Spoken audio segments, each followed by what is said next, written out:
Uma criança que lembra de uma vida passada.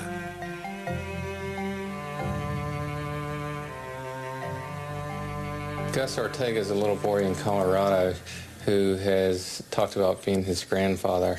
This began when he was 18 months old, and he's made a number of statements that seem quite specific. This one is a stronger case because the child has made some very specific statements that it seems very unlikely he could have heard through normal means. O caso de Gus é só um entre muitos. We've been studying these cases for the last 40 years. We've now collected over 2,700 cases like this. These cases have been found all over in Asia, in West Africa, they've been found in South America, in Europe, and the United States, pretty much wherever they've been looked for. Os casos mais convincentes vêm de uma ilha no sul do subcontinente indiano, de Sri Lanka.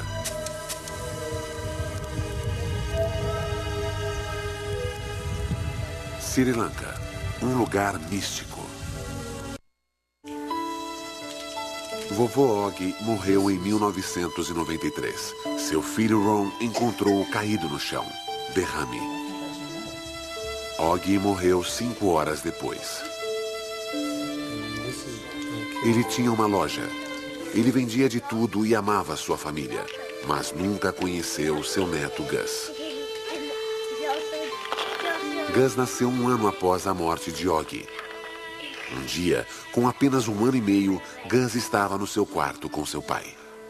Ron came out and told me that he had just finished changing Augie's diaper and that he looked right up at him and said, "You know, Dad, when I was your age, I used to change your diaper." I was flabbergasted, to be honest with you. I thought it was just kind of strange, especially the choice of words to say that phrase, "when I was your age," for this little 1.5-year-old toddler.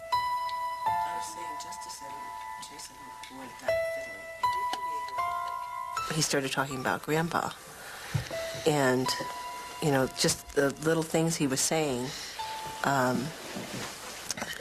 that we knew he couldn't have known because he never met Grandpa. His grandfather died a year before he was born.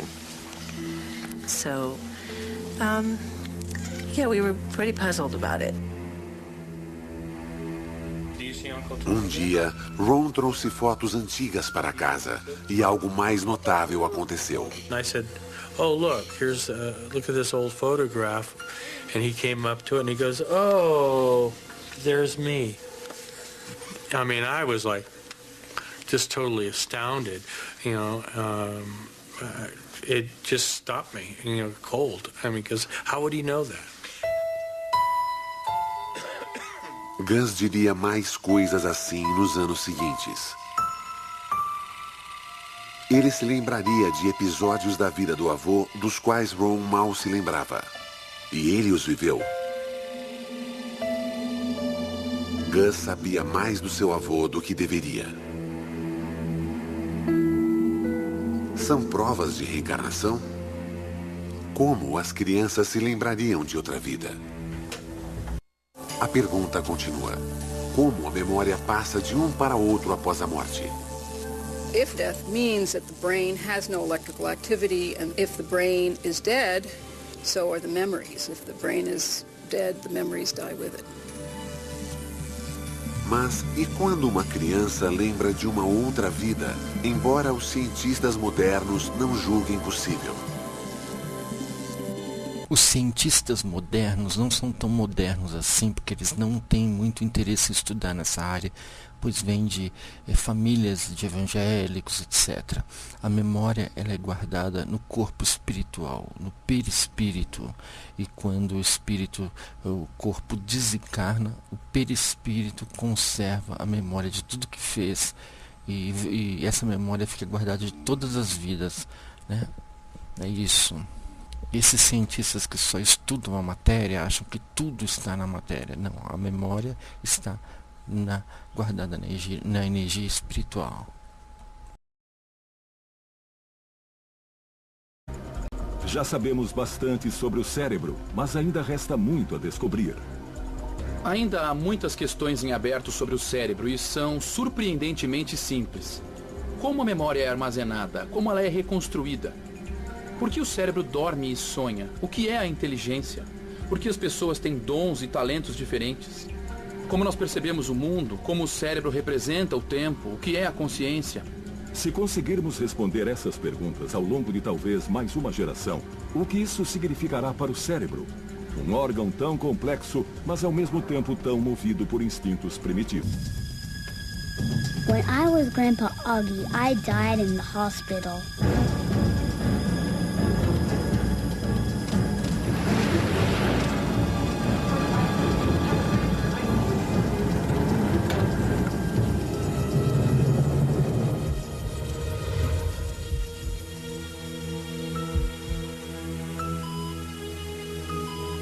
When I went to heaven, God gave me a card.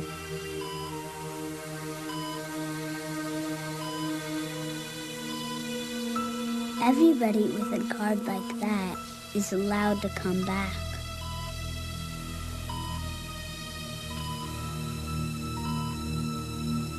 I want it to come back.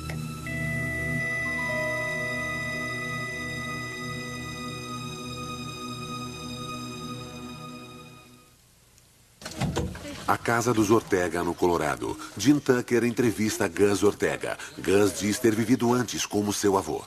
And how about your grandmother? Yeah. And were you a little boy when you were doing that, or was that when you were big? That's when you were big?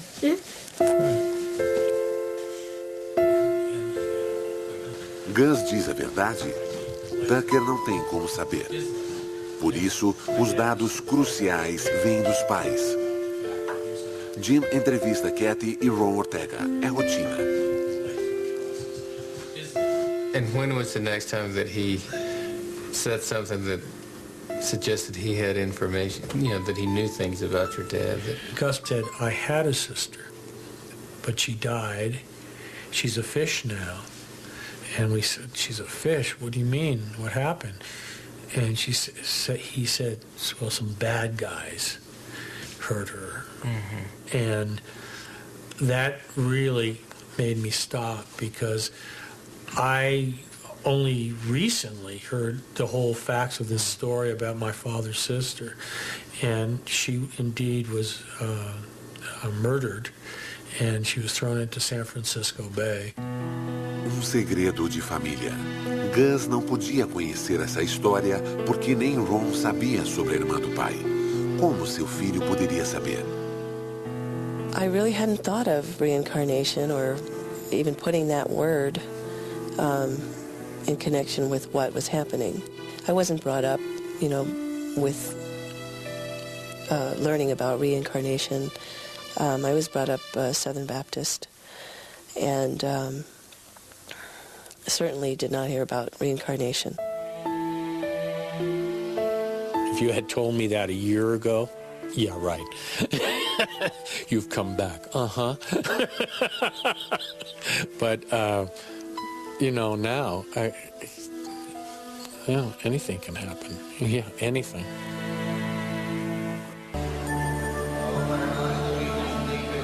Mas e se houver casos de reencarnação que não se baseiam só na lembrança de crianças? Jim Tucker está a caminho de outro caso. É uma categoria de casos muito mais difícil para seus críticos contestarem. The more that the cases were found, one started to come with birthmarks and birth defects, and we found that in many cases there was a striking correlation between the birthmarks on the children and wounds that the previous personalities had. And we've been able to track down autopsy reports or medical records to make sure that in fact there was a match there.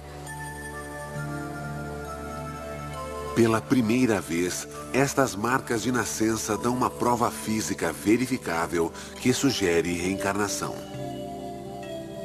We don't have a lot of American cases that have the birthmarks or birth defects along with the memories. We do have some, but it's unusual, so we certainly like to investigate all those that we can.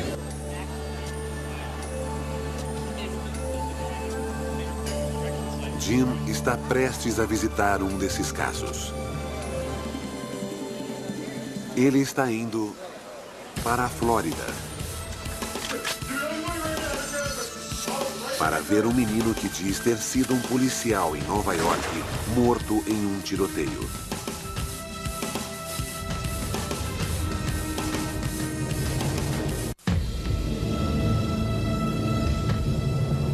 When I was big, I was a police officer.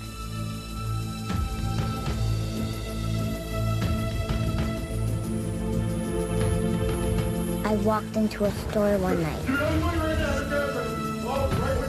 They were bad guys, too.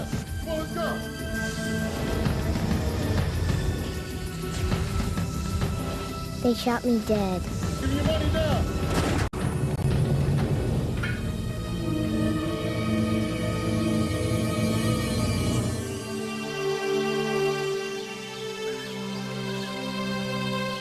Pensacola, a casa de Maria Hagdorn. Ela tem 2 filhos, Mia, de 2 anos, e Ian, de 5 anos. Ian está muito doente. What kind of dress do you like to wear, Mia? Seu filho sofre de uma rara doença do coração. Quando se esforça demais, fica sem ar e desmaia. Idas ao cardiologista são frequentes. A observação é obrigatória. Ian sofreu 6 cirurgias antes de fazer 4 anos. He was a big, healthy 8.5-pound baby, and they took him off. They said to take a bath, give him a bath. And they never came back. Over an hour went by, so I sent my husband off to find the baby. And he came back quite a bit later with 2 doctors, and they were all crying, very visibly shaken, which I knew that the news was not good. Disseram que Ian não sobreviveria um dia. Só uma cirurgia de emergência o salvaria. 6 horas após nascer, Ian sofreu uma grande cirurgia. Ian had underdevelopment of the pulmonary valve, which is the artery right here we see in this drawing. And that caused the right side of his heart not to develop as well. And what that leads to is a lack of oxygen in his blood. So it's a condition where he is essentially suffocating because not enough oxygen is delivered to the brain and to the rest of the body.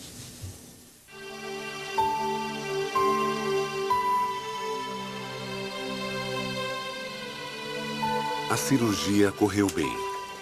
Após 9 horas, os médicos repararam a válvula.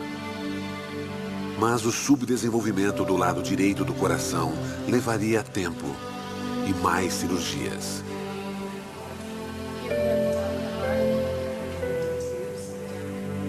A vida de Ian ainda corre risco.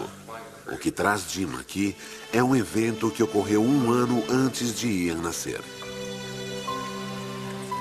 My dad was a police officer, and he walked into Radio Shack, and he could tell something was going on. 2 guys up at the front desk pulled a machine gun out of their overcoat and pointed it at the manager. And my dad pulled his revolver and said, "Drop your weapons, I'm a police officer." And somebody was shooting him quite immediately after he said that. Or told people get lightheaded. Jim e Maria revêem a autópsia do pai. A causa da morte se destaca para quem a lê. Seu pai morreu devido a uma artéria pulmonar rompida causada por um tiro. A mesma artéria que faz Ian sofrer. Mas algo mais estranho aconteceu. The first time was when he was about 3, and I was doing some work in my office, and he was making quite a bit of noise, and I had threatened him with a spanking if he didn't quiet down. And he stood there and looked at me and said, "When you were a little girl and I was your daddy, lots of times you were bad and I never spanked you." Which just kind of blew me away. He didn't get a spanking. Ian começou a falar mais sobre o avô. Growing up, we had 2 cats, a black cat and a white cat, and the black cat was Maniac, and the white cat was Boston. So one day I was doing something, and Ian came over to me, and he said, "Mom, when you were a little girl and I was your daddy, what was my cat's name?" And I said, "Maniac." And he said, no, the white one. And I said, Boston? And he said, I used to call him Boss, right? So he knew the color of the cats, and he knew the nickname that only my dad used to call Boston. Maria tem muitas histórias como esta de Ian. Ela está convencida de que Ian é seu pai reencarnado. Não são só as histórias, mas também a prova física. A correlação entre a doença e a lesão mortal do pai removeu todas as dúvidas. Much of these cases often involves memories and statements and behaviors. The birthmarks are something that's completely objective, and it's something that is beyond memory or beyond chance. Talvez a memória de Ian o engane. Talvez o que diz esteja ligado ao avô por mero acaso. Mas a combinação de memória e prova física é muito convincente.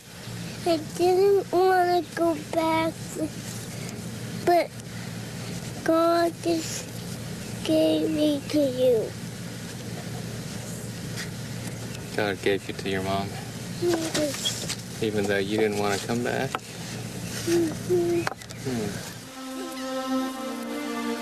O caso de Ian Hagdorn exige a pergunta: o que significam todas essas provas?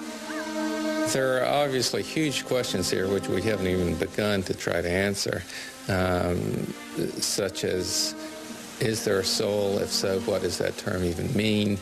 How does it get carried over from one life to the next? When you look at all these cases, you can certainly focus on the weaknesses if you choose to.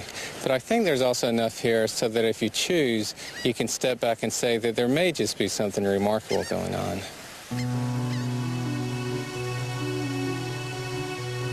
Se o Dr. Tucker estiver certo, as lembranças de todas as crianças podem significar que a morte pode ser apenas um caminho para uma outra vida.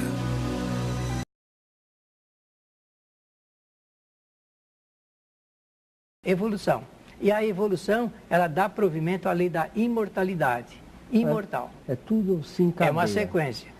Imortalidade, evolução, reencarnação, livre-arbítrio e causa e efeito. São as 5 leis prioritárias no universo. E todos os espíritos no universo inteirinho se encontram enquadrados nessas 5 leis prioritárias. A família também se enquadra. A família é o ponto de encontro entre espíritos amigos e adversários. Toda a família tem espíritos amigos e também adversários entre si. Eu não falei inimigos, poderia falar, mas eu só falei a palavra adversários. Então, o que acontece nessa ligação? Existem fatos que são dramáticos de outras encarnações, que se o espírito ele se lembrar desses fatos, dependendo da sua situação moral, ele não consegue resistir. Imagine numa família em que os espíritos começam a se lembrar que eles são inimigos, adversários, um destruiu o outro e outros fatos. Isso poderia causar um dissabor e uma falta de possibilidade do espírito reacertar. Então, a não lembrança não é esquecimento. Nós não esquecemos, apenas não lembramos. Nesse momento. Nesse momento enquanto encarnado. Assim mesmo, Allan Kardec, estudando o assunto, diz, existem momentos em que existem rasgos assim, de lembranças, às vezes muito pálidas e outras vezes fortes, do espírito. Até porque, quando a gente vai colocar o corpo na cama para descansar, e nós usamos aqui na Terra para eu vou dormir. Eu não vou dormir. Eu vou deitar, eu vou me afastar do corpo. Nesse momento do afastamento do corpo, há uma lembrança quase que total. Toda noite a gente amplia esse quadro de memória de outras encarnações, do relacionamento que tem com os espíritos. Por isso que de vez em quando a gente tem alguns chamados sonhos conturbados, de sofrimento, de dor, de desesperança, por causa dessas lembranças. Existe já uma preparação anterior espiritual, no plano espiritual, para a família, Divaldo? Existe uma programação das reencarnações automáticas. Os tipos comuns, por automatismo, reencarnam-se. Mas existem as reencarnações programadas para os missionários, para aqueles espíritos que vêm à Terra em tarefas especiais, para aqueles outros que vêm carregando uma grande cruz, e principalmente quando os pais estão por reencarnar-se, já tomam conhecimento do que vai acontecer. Como no caso de Sigismundo, os pais desdobrados parcialmente pelo sono fisiológico são levados ao além para acompanhar toda a preparação daquele futuro corpo e daquele espírito que vem para o seu lar. Sim, existe uma preparação no mundo espiritual. E muitas vezes quando alguém me diz, eu não pedi para nascer, eu digo, realmente não pediu, suplicou. Suplicou de joelhos. E Deus, por misericórdia, ele atendeu. Só que você esqueceu. Provas obtidas pela observação, isso é o que constitui a ciência. Funciona desse jeito.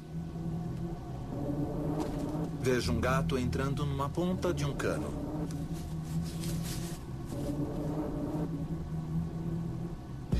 Em seguida, vejo um rato desavisado entrando pela outra ponta. Ouço um guincho, um miado e o som de um abocanhar. Com base no comportamento conhecido de gatos e ratos, posso propor uma teoria sobre o que aconteceu no interior do cano, mesmo sem ter realmente visto. Há muitas outras coisas lá fora que o olho humano simplesmente não tem condições de ver naturalmente. Por que não vemos os espíritos e nem ouvimos deles a maioria? Porque não agiríamos naturalmente. Deus quer nos provar para ver, para termos realmente valor nos nossos atos. Se fizermos caridade por compaixão, tem muito mais valor do que a caridade forçada porque alguém disse. Se não roubávamos porque não queremos causar prejuízo ao próximo, tem muito mais valor do que porque estamos sendo vigiados.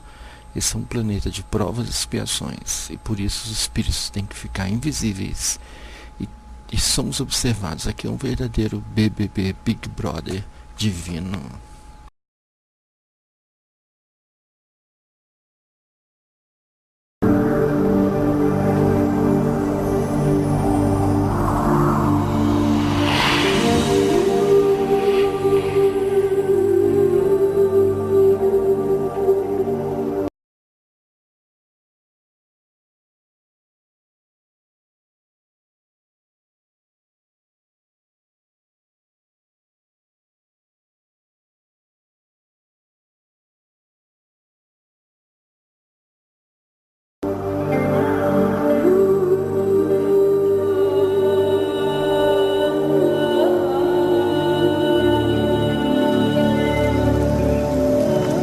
Daniel.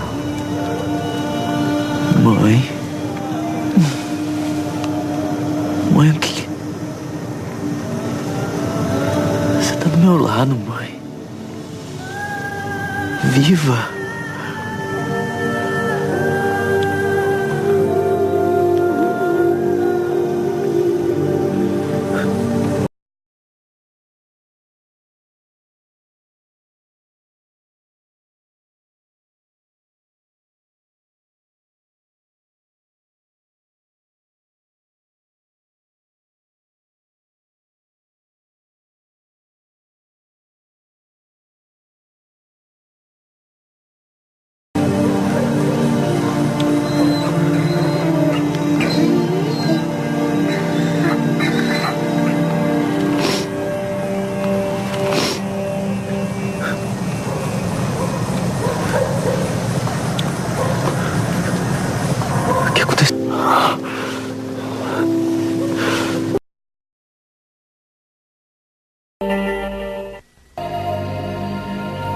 Eu tive uma visão com a madrinha da minha mãe, que eu chamava de tia Mary. Ela havia morrido 9 meses atrás e apareceu na minha frente. Só a imagem do rosto dela. E ela disse, você vai ficar bem. A evolução faz-se através do amor. O amor é o link que nos vincula à divindade.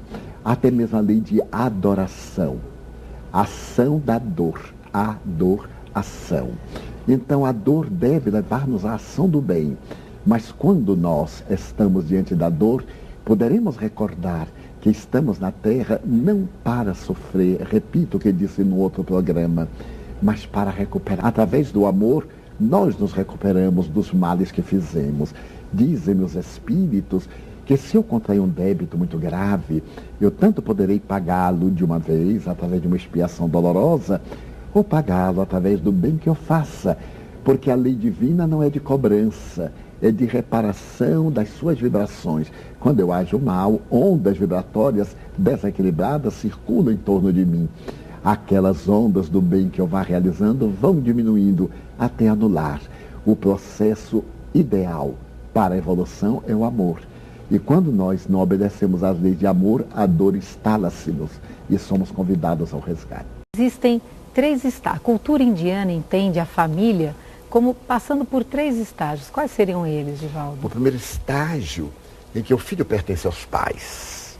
O segundo estágio em que o filho sai para casar, o filho ou filha sai para casar e pertence à família que cria. O terceiro estágio, quando ele se entrega a Deus. Filhos criados, ele agora vai cuidar da alma. Entrega-se a Deus depois dos 50 anos, dentro, naturalmente, de possibilidades, mais ou menos. Então, essa proposta que vem da Índia é fantástica. A primeira parte, nós dependemos totalmente dos pais. Mas logo depois vão ver as nossas experiências, repetir aquilo que ganhamos dos pais. Preparamos a nossa prole e depois vamos cuidar da nossa imortalidade. Cuidar da imortalidade é essencial, sem qualquer fanatismo. Cuidamos de um corpo transitório. Por que não cuidarmos do ser que somos, do corpo que estamos para a nossa imortalidade? Então essa é a proposta fantástica do Espiritismo. É a transição para a era da imortalidade. A infância até os 12 anos é a fase de aprendizado, de pegar os exemplos dos pais, do que os pais passam e também o que aprende na escola e tudo. A juventude, querer colocar em prática tudo isso, né? Querer ser livre, colocar em prática, né? E a velhice, que é tão importante para que o espírito prepare para a vida eterna, para a vida após a morte, né? Que não existe, a morte física, em que não tem mais muita força física e não tem mais tanta beleza. Isso é um recado. Saia do mundo e entre para dentro de ti, né? Comece a fazer perguntas, a ler, a estudar, a se preparar para entender essa nova fase que você vai enfrentar, que é após a morte do corpo físico. Ao invés disso, a mídia incentivou a todos os velhos irem para diversão, viagens, bailes.